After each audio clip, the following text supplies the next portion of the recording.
Eles parecem que têm algum senso de pragmatismo e também de idealismo para deixar projetos pessoais aí, pelo menos adiados por um tempo. Pelo menos foi assim, mais claramente no ano passado, né? Só que para 26, com a inelegibilidade do Bolsonaro, tá claro aí que desde Ratinho Júnior, Eduardo Leite, Caiado, Zema e Tarcísio, vai rolar quase que uma prévia interna deles para ver quem vai ser o cara que vai tentar puxar essa frente, né? Mas se não tiver, vai ter a reeleição de Lula.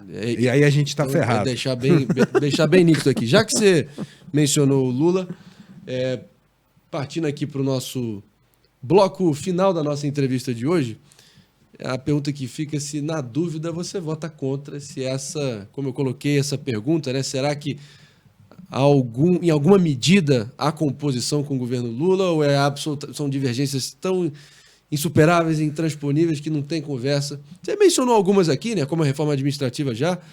É inegável que o governo tem conseguido fazer avançar a discussão sobre a reforma tributária. Isso foi pauta premente aí no debate público, e está sendo, né, ainda, mas até pouco tempo foi o que roubou todas as manchetes aí, aprovou o arcabouço fiscal, e claro que a gente sabe muito bem que todo projeto tem suas limitações, seus defeitos, as suas acomodações, concessões que fazem parte do processo, mas na tua opinião, tem algo louvável até aqui, ou o saldo é absolutamente negativo e não há o que exaltar até o momento? Não, eu adoraria dizer que tem algo louvável. Por exemplo, teria se eu tivesse aprovado realmente a reforma administrativa, a reforma tributária. Mas olha aqui, um governo que aprova um marco para destruir o saneamento básico que é importante para as pessoas. Um governo que destrói a reforma do ensino médio. Um governo que quer voltar com o imposto sindical. Um governo que apresenta um arcabouço fiscal frouxíssimo e que não fala em uma única vez em cortes de despesas. Só fala como é que vai aumentar a carga tributária e não tem que aumentar 2% de imposto do PIB. Pelo amor de Deus, isso aí quebra o Brasil. E o que dá certo no Brasil, que é o agro, se chama de fascista. Realmente está difícil descobrir alguma coisa para mostrar de louvável nesse governo. Justo. E é uma pena, porque eu acho que a gente está no momento que o Lula precisava ter a grandeza de um Nelson Mandela para reconciliar a nação. É o que estavam esperando dele. Precisava ter uma coisa para... Não, ele só fala em Bolsonaro o dia inteiro, ele só alimenta a polarização no país, só vota uma pauta corporativista que não tem nada a ver com isso que o Brasil, que cresce, produz e trabalha, precisa. Portanto, infelizmente, eu só tenho críticas a esse governo e com muita destreza. Sensacional. Trazendo aqui, Dávila, uma pergunta de um superchat do Alfa, que mandou R$10. Valeu, Alfa. Precisamos salvar São Paulo, Luiz Felipe Dávila. Posso contar com seu apoio ao Kim Kataguiri para a prefeitura no ano que vem? Ou você vai entregar São Paulo para o Boulos? Olha, a disputa em São Paulo vai ser muito interessante. Primeiro que o Kim precisa ser o candidato do União Brasil. A União já está dizendo que vai apoiar o Ricardo Nunes. Então tem um problema aí com a história do Kim. Eu acho o Kim um ótimo nome. Se fosse o candidato a prefeito, seria um bom nome. Eu gosto do nome do Kim. O problema é que a União Brasil tem outros interesses, né? Que é manter a aliança com o Nunes. Segunda coisa, que eu acho que o PT vai dar canseira para o Boulos em São Paulo.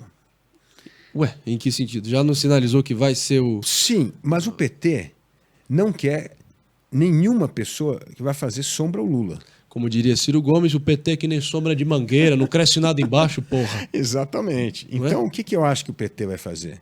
Estimular a Tabata Amaral, sai candidata, aí divide o voto na esquerda, aí o Boulos até pode ir para um segundo turno, mas vai suando. E essas coisas é para mostrar que a vida não vai ser fácil, ninguém vai facilitar a vida para uma pessoa que tem potencial de ocupar os sapatos do Lula. O PT jamais vai facilitar a vida dele. Aliás, você só escutou os irmãos Tato falando que precisa ter candidato próprio, que não pode ter essa história. Não quer largar o osso de jeito nenhum. Ninguém quer largar o osso. Então, assim, eu não acho que vai ser esse passeio que as pessoas estão falando do Boulos. Acho que o Boulos vai ter um tempo bem difícil aqui. Agora, o que a gente precisa também é ter bons candidatos do nosso lado.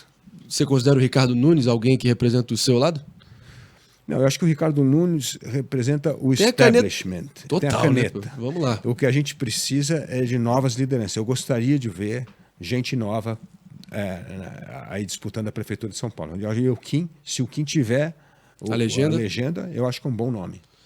Seguindo adiante, então, porque há rumores aí pererecando nos bastidores aí do mercado jornalístico, editorial brasileiro, que você, meu caro Luiz Felipe Dávila, pode estar envolvido ao lado de figuras bem relevantes aí da fina flor da sociedade brasileira, como Rubens Ometo, André Esteves e o sogrão Abílio Diniz, na compra do Estadão. Procede ou não procede? Tá rolando ou não tá rolando? Não, olha, eu acho que a coisa mais importante hoje não é só o Estadão. Eu tinha um projeto muito mais ambicioso. Eu acho que a gente precisava fazer quase que uma estratégia do Murdoch para unir as empresas que defendem a liberdade de expressão. Acho que precisava estar todo mundo debaixo de um grande guarda-chuva. Eu colocaria todo mundo. Jovem Pan, Estadão, Oeste. Brasil Paralelo, Oeste. A gente precisa estar todo mundo junto. Pô. Isso aqui precisa ter um Murdoch para organizar essa Murdoch imprensa. e o Roger Ailes junto. Mas é o que a gente precisa. Porque não adianta... A gente não vai salvar a lavoura salvando um ou dois. A gente precisa estar unidos. Então, você vai produzir conteúdo de qualidade, você vai fazer as boas entrevistas, você vai estar no jornalismo, né, diário, você vai estar aqui com as grandes pensatas do país. Precisa ter mais coordenação entre essas coisas, porque senão, sabe o que vai acontecer?